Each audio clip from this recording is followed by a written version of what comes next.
There is further shredding at this hour of Wells Fargo's tattered reputation. The latest is that the bank's board is looking to claw back pay from both CEO John Stumpf and former retail banking unit head Carrie Tolstedt. That, plus there's this, the CFTC, the Commodities Futures Trading Commission, has just ordered the bank to pay a $400,000 penalty for, quote, inaccurate commodity trading. Now, last week, we told you exclusively on Fox Business that Wells Fargo's largest shareholder, Warren Buffett, is keeping mum. Buffett telling me, quote, if I start commenting on that, meaning Wells Fargo or anything else, it'll lead down too many paths, so I will wait until November to speak about it. Guy owns 10 million shares. But if history is any guide, it may give us a clue as to what the Berkshire Hathaway CEO is thinking. Back in 1991, he had to take control of bond trading giant Salomon Brothers after a scandal rocked the firm when it broke government bond purchase laws. At the time, Buffett had to testify before government investigators listened to his scathing comment. Be understanding, lose a shred of reputation for the firm, and I will be ruthless. Well, he doesn't like when companies lose a shred of reputation. Mike Holland was chairman of asset management at Salomon Brothers at the time. He's now chairman of Holland and Company. Well, you remember how angry he was back then. Yep. What was it like at Salomon Brothers? Very sullen. It was not a pleasant time. There were a few people who did something they shouldn't have done. I truly believe John Goodfriend didn't know about that, although people said he knew about everything that was going on. And he was the CEO. That one, he was the CEO, and Warren Buffett said, we have a major PR debacle on our hands here that will lead to a major business debacle if we don't do something. He was the largest shareholder then, and he fired John Goodfriend. And John Merriweather was out.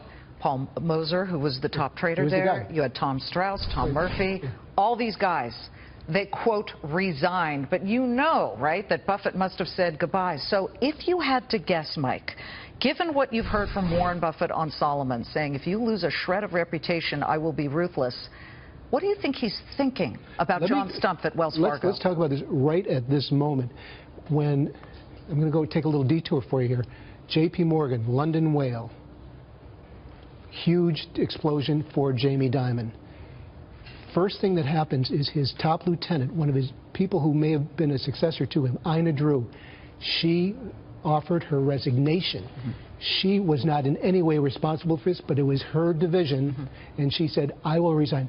Not only did she resign, but she offered to claw back her compensation from the previous year, $31 million. Now, fast forward to today with Stumpf and Wells Fargo, we have the head of the division that caused this with a $124 million paycheck as she's going out the door.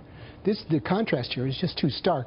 And John Stumpf is, I think the nicest thing that I could think about, I was thinking about this on the way over here to the studio, is if Stumpf said, I also offer my resignation, and Dick Kovacevic, who used to be the successful CEO before him, came in and ran it for a while they're looking for someone else. That's a good And then Stumpf would also offer to give back some of his clawback. But he hasn't yet. No, you see, that's what I'm thinking about. So what is Warren Buffett thinking right now of somebody like John Stumpf? He must have had lots of conversations with him, and you got out of Warren Buffett his comment about November. This one is very tricky. I have no idea why they're waiting to do things and why it is where it is right now. It doesn't make sense. In 48 hours, John Stumpf, has to appear once again, this time before the House Banking Committee. But that'll be pleasant. That'll be, if he gets to that committee. House Financial Services Committee. Yeah, exactly. This is this kind of stuff that I think turns Warren Buffett's stomach many times over. And that it's so out of the playbook for him. But is it a buy right now? Warren Buffett is known for being that guy who waits quietly for that moment, like the lizard with the tongue and the fly. How much is the stock down? It's just not down that much because people know that. I mean, if it were Salomon Brothers, people thought it was going out of business.